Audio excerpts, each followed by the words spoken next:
Take the high road to supersize and grow your business. Sharon Horne-Ellstrom here, and today we're talking about the idiom and expression, take the high road. And I'm going to share 13 different ways that you can do that. You can grow your business in ways that match your personal integrity and the core values of your business and don't actually harm anyone else along the way. Take the high road was actually came into being in 1948 with the presidential campaign. Harry S. Truman versus the Republican candidate Thomas E. Dewey. And Dewey decided that he was going to let the American people decide for themselves what road President Truman was on with his initiatives as president of the United States. Well, obviously he won, so the American people decided he was on the proper or the high road. But this idiom, this expression refers to choosing the path of integrity and righteousness and moral good and moral right, even in difficult and challenging times. When it's difficult or unpopular, you still do what's right. You do what's right for you and your organization, but you also do what's right for the greater good for the rest of the world. I work with people that are here to make the world a better place. Guess what? In my naive experiences, I have not always met people that are here to make the world a better place. Everybody's driven by their own reasons and their own why. And some people automatically are of high integrity and are the kind of people we want to work with. Other people, not so much. That's why, we always have to beware. We always have to do our research and our homework to make sure that we're working with the right organizations, the right people, and that our core values are aligned and that we're working toward the same things with our businesses and with our lives. So what are some ways we can grow our business that honors our integrity, that honors our moral values and beliefs, that makes the world a better place? I found a list, and we've shared a lot. I've shared a lot of these before as we talk about these different idioms and expressions. And so I'm going to actually read the list in a different order today, because some of the order that they share things in when you research and do other articles and different authors, I think should be just the opposite. And this list is no exception.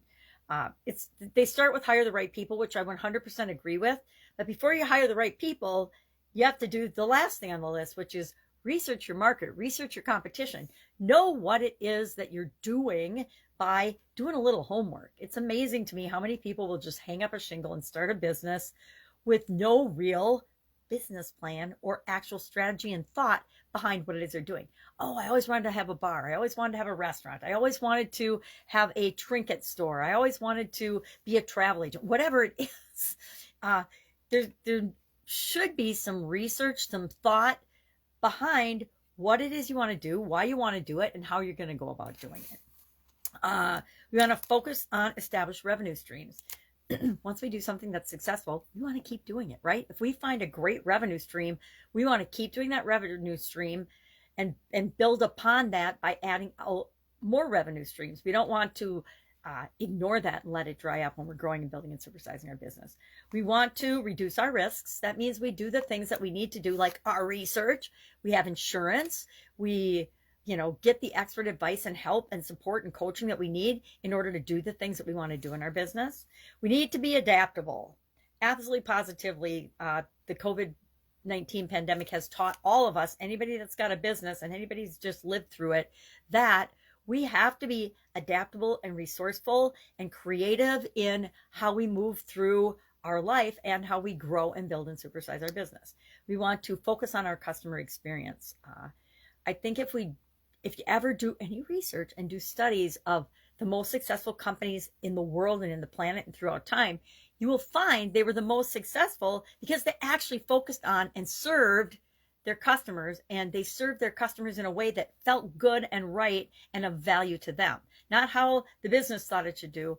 And one of my best examples of how not to do these things, it comes from big organizations and utility type companies. Utilities are pretty much monopolies in our different areas that we live in, and their customer service is generally abysmal because they don't care. And some individuals in the organization might care, but overall the business model is, you're going to buy our electricity, you're going to buy our gas, you're going to buy our internet because that's what your municipality has selected for you. And if you don't like it, well, too bad, you're still going to buy it. Same with like trash removal and things.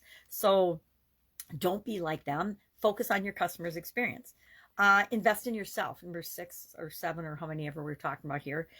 Invest in yourself. Be continually improving, growing, learning, and becoming a better version of yourself, because your organization, sadly but true, will only grow as quickly and as able as you are. If you're not competent to lead that organization, then get out of the way so someone else can if you want to supersize quickly. 7, always think ahead. Always think and plan ahead. It's interesting to me the number of businesses I run across that, number 1, haven't done their customer research, don't know what they're and how they're different and specific, don't actually have strategic plans and objectives. I'll never forget one of the companies I went to work for in corporate America was a well-established, like decades old company, privately held, but they didn't do any budgets. And they were a big company, a very complicated company, and they just had never done budgets. They'd just done things the way they'd always done things. And my first year there, we started doing budgets, and it was a painful process for many. Now, I'd done budgets in every business and every company I'd ever worked for. So for me, it was just like what do you mean you've never done a budget? But for a lot of people in that organization who'd started in their youth and then grown up in the organization, they had never done a budget. So we need to plan ahead, think ahead, and have budgets and ways of measuring what we're doing. Number 8, boost your customer service. Again, I think I just beat that dead horse, but the reason we're in business is because we're serving people. We're solving problems for them, or we're helping them in some way. And that means if their experience with us isn't what they expect, we need to have a way of responding to that in a way that honors them, not makes them feel like they're wrong or bad. Number 9, focus on your social media. Nowadays, 10 years ago, you could maybe get away without having any social media or any online presence. I think those days are pretty much gone. Now, with so many people having cell phones and technology at the tip of their fingers, they have to be able to find you. And people will, believe it or not, they're going to Facebook, they're going to LinkedIn, they're going to Instagram, they're going to all the other platforms that people look at for information, or at least a presence of your organization. 10, attend networking events. Make sure that you're out there, or someone in your organization is out there sharing and promoting what it is that you do for people.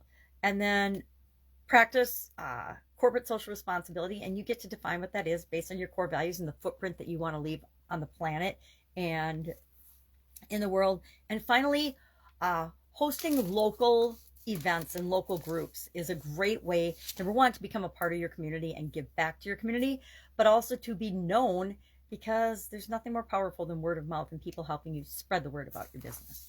So that's it. Take the high road.